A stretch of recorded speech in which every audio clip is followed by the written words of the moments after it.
Be sure to go to flipsidegaming.com and use promo code 6 for 10% off on orders over $10. Do the same with the Grizzly Gentleman, 10% off at checkout on your fantastic beard products. Or you could shop via the TCG Player affiliate link in the description down below to help support the show. And last but of course not least, you can go to Grey Viking Games with the affiliate link below to pillage some sweet arena codes. What is up, Planeswalkers? They're back with some more Magic the Gathering Arena.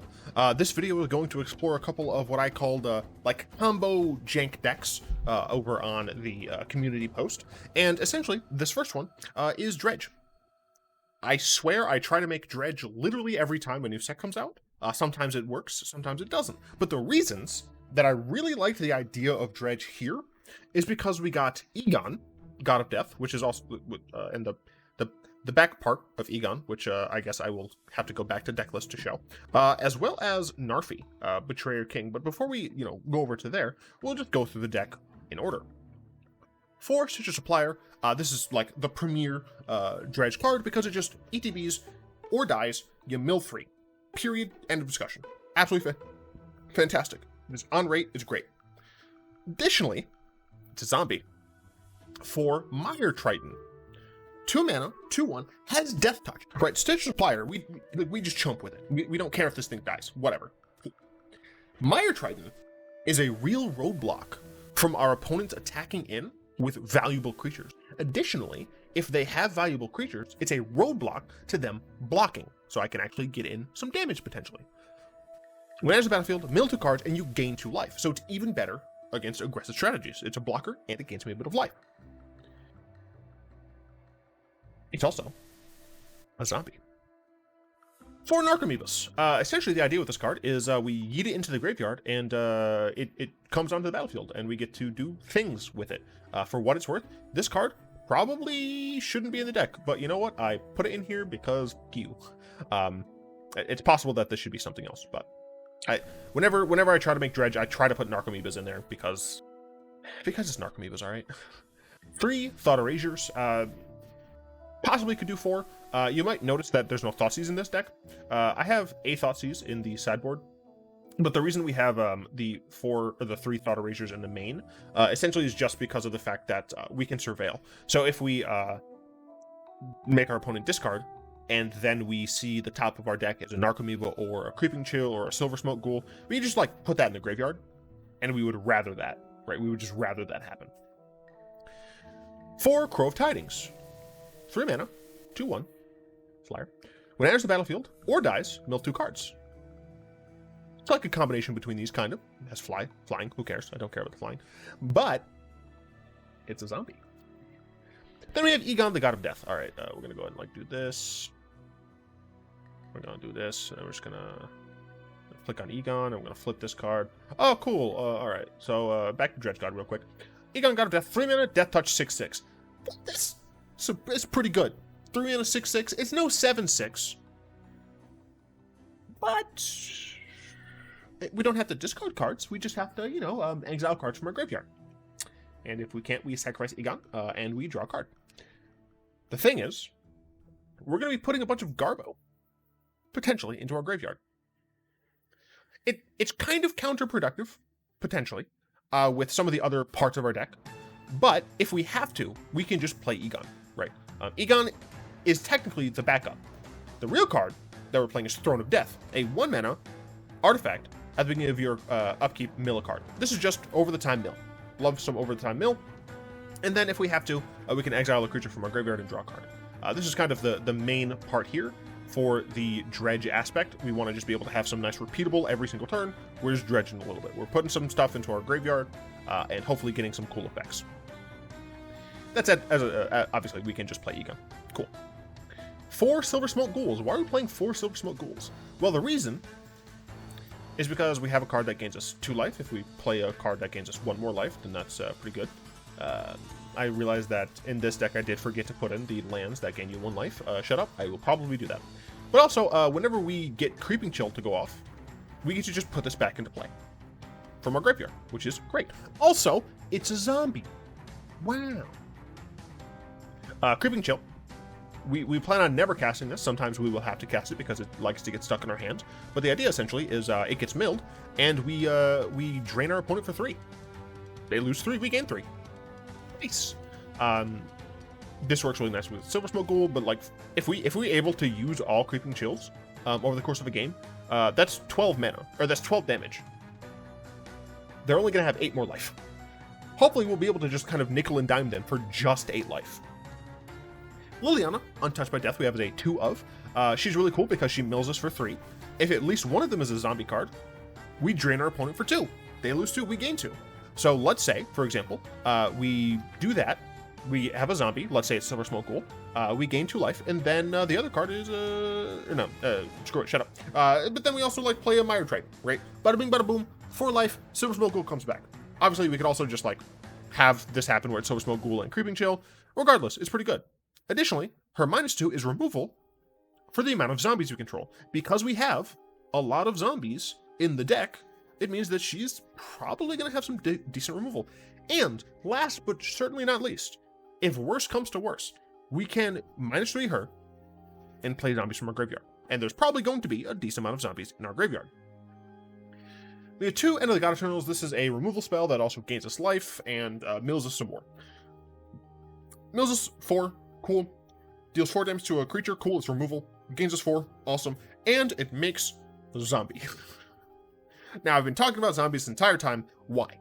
Because Narfi, Betrayer King, is a 5-mana 4/3 that makes our zombie creatures get +1/+1.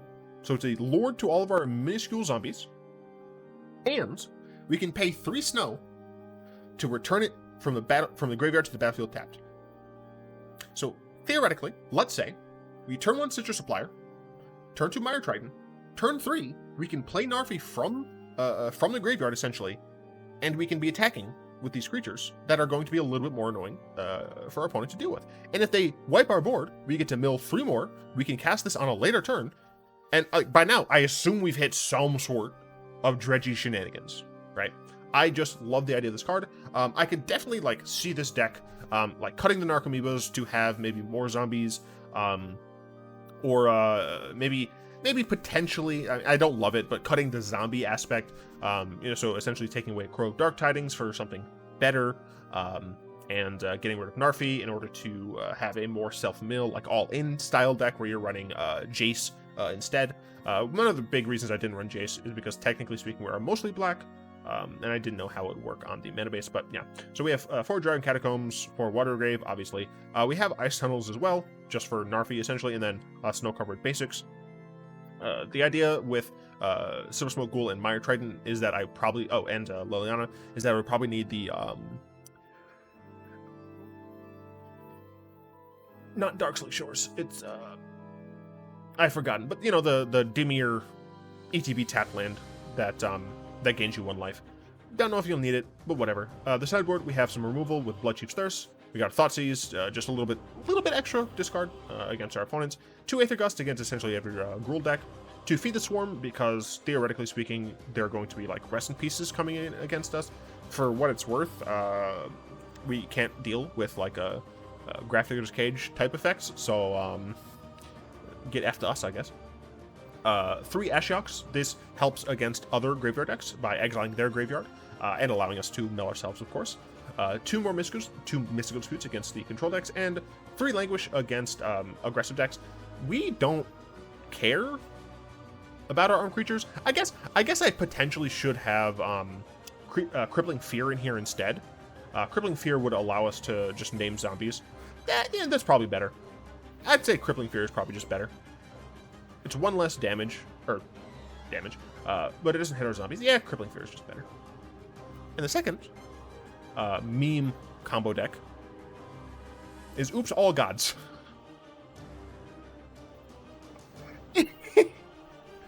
I'm not going to technically talk about all of these cards.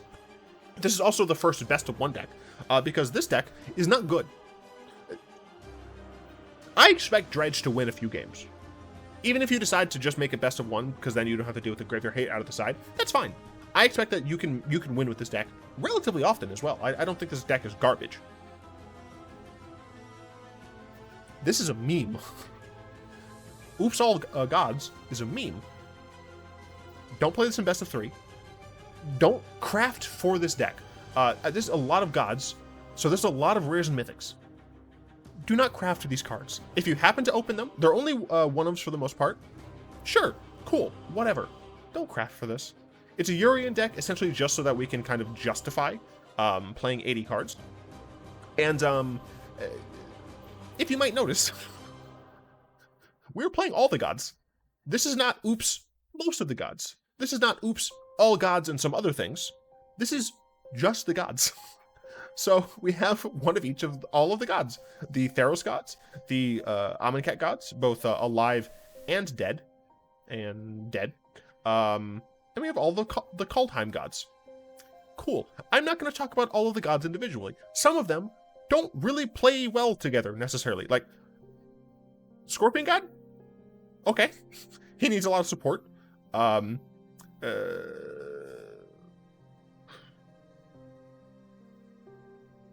Erebos doesn't work when a lot of our gods are indestructible. Not all of them are, but you know. But whatever. Anyway, we have 4 Explorers, 4 growth Spiral in order to accelerate, essentially. We're playing a bunch of literal nonsense.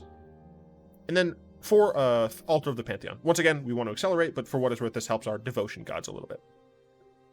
We have 3 Hour of Promise. This allows us to get even more ramp. And more importantly, it allows us to search for any land. The land that we're getting is the World Tree. Our mana base is a mess. All right, I'm not going to lie to you. The mana base is a mess. It could be better, I'm sure. Whatever. All that matters is we have the World Tree. We get to 10 mana plus the World Tree. And then we sacrifice the World Tree, search our library for any number of God cards, put them onto the battlefield, and shuffle your library.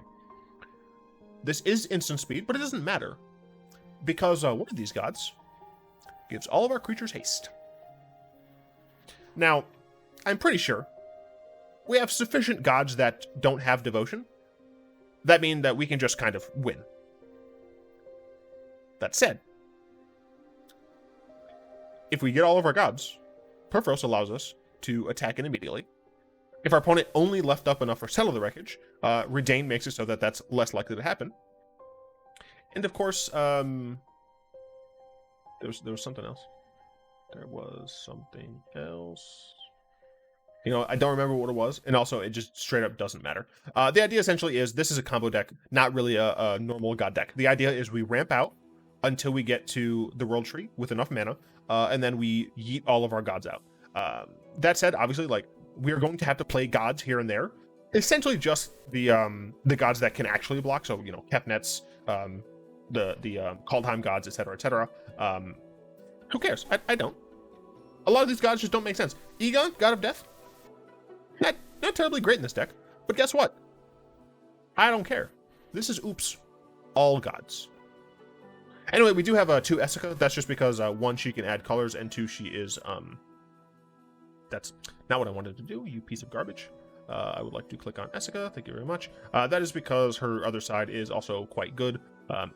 We could just potentially get a god every turn with the Prismatic Bridge, so that's why we have 2 of her. Yeah, this deck is an absolute meme. Do not craft it. I will be playing this early, most likely, just to get it out of the way, because there's no way this deck does well. You get it out of the way early when people are trying other memes. Anyway, that's it for this video. The next video we'll also talk about kind of jank decks, but not to the same level. Technically speaking, like, this is combo. It's less janky. This is combo. It's all janky. The next decks aren't going to be combo, but they are still going to be a little janky. It's going to be a janky-ish control and a janky-ish aggressive mid-range strategy type thing. But yes, I have a P.O. box. Feel free to send me nonsense, and I'd like to, of course, thank my lovely patrons, especially Fogwind, Malik, and Balater for the continued support. If you'd like to join them for the show, my brain brew, you can find links to that down in the description. Of course, hope you enjoyed this video. Like, comment, subscribe, all the good stuff, and of course, until next time, all will be one. I said, of course, way too many times.